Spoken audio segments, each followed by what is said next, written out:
Welcome to this video tutorial on Load Balancing Exchange 2010 using jetNEXUS ALB. I've pre-configured the Outlook web app port, and as you can see we have a channel with a listening IP address of 192.168.1.247, a subnet mask of 255.255.255.0, and a port of 443. I've named the service Exchange 2010 OWA and changed the service type to Layer 4. In the content server details I've named the group, and after you name the group you must hit Update on the middle Update button. Also in the content server section I've configured two servers, both on port 443. Then within the Action tab we have the server monitoring set to TCP connection, load balancing policy set to IP base so we can get session affinity, and connectivity set to managed. So let's add the other services needed to load balance Microsoft Exchange 2010. If we click Add Port, you see that the IP address and subnet mask is added automatically for us. We need to add the RPC port 135, give the service a name and change the service type to Layer 4. Let's add in the same content servers 192.168.1.215 and 216, but this time the port will be 135. And as the arrow indicates, these are our client access servers.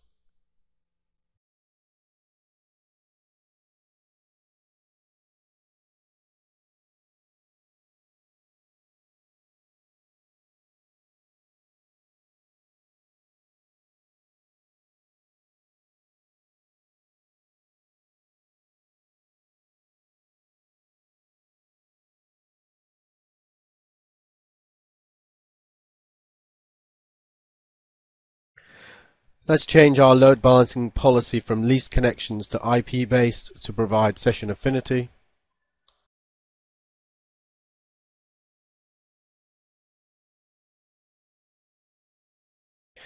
Okay, so let's do the same thing again, but this time for one of the static RPC ports.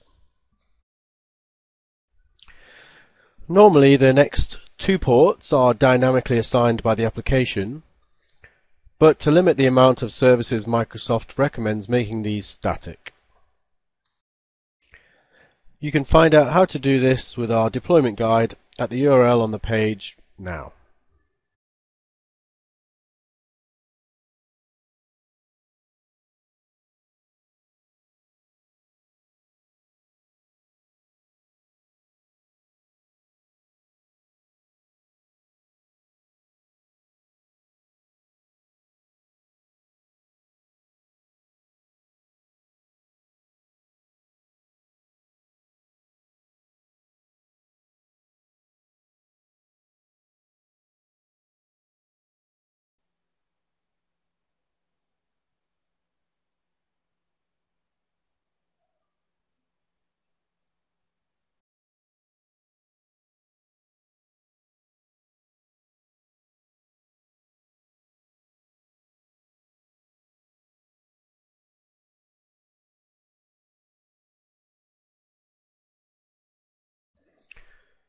Now let's add our final static RPC port, making sure we change the service type to Layer 4.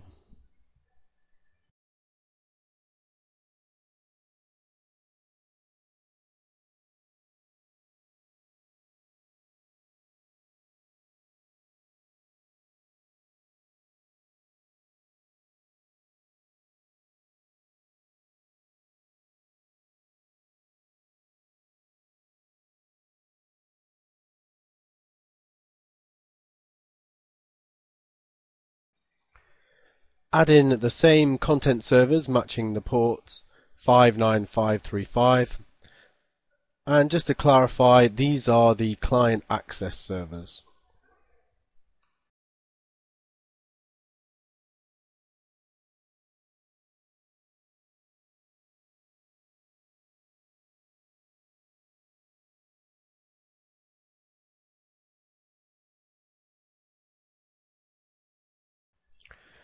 change to IP base for session affinity,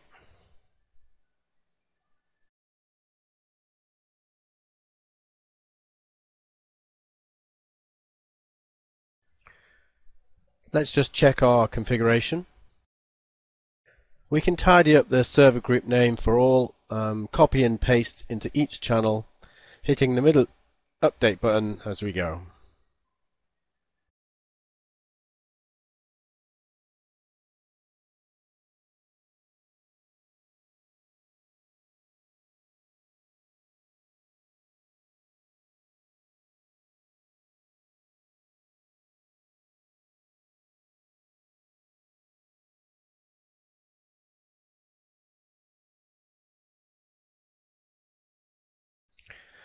Let's check all channels for session affinity.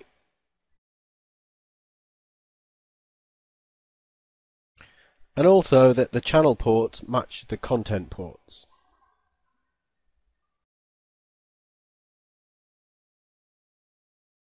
Now let's just check that our Exchange server is pointing to the ALB listening address of 192.168.1.247, and that's correct.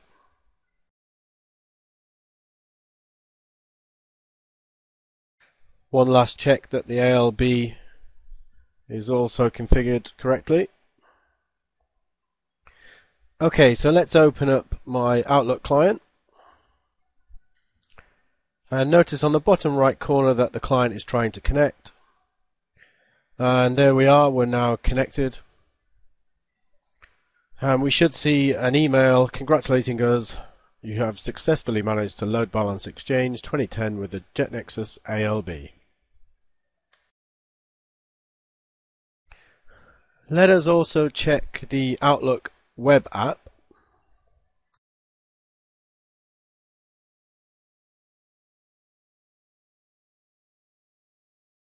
The certificate error is because we have a local certificate.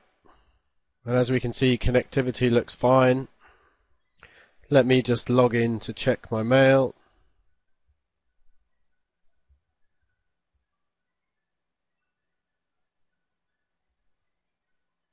And we're done.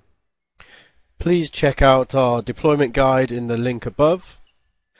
And if you need more video guidance, please see the resources page at www.jetnexus.com/ALB-X-tutorials.html.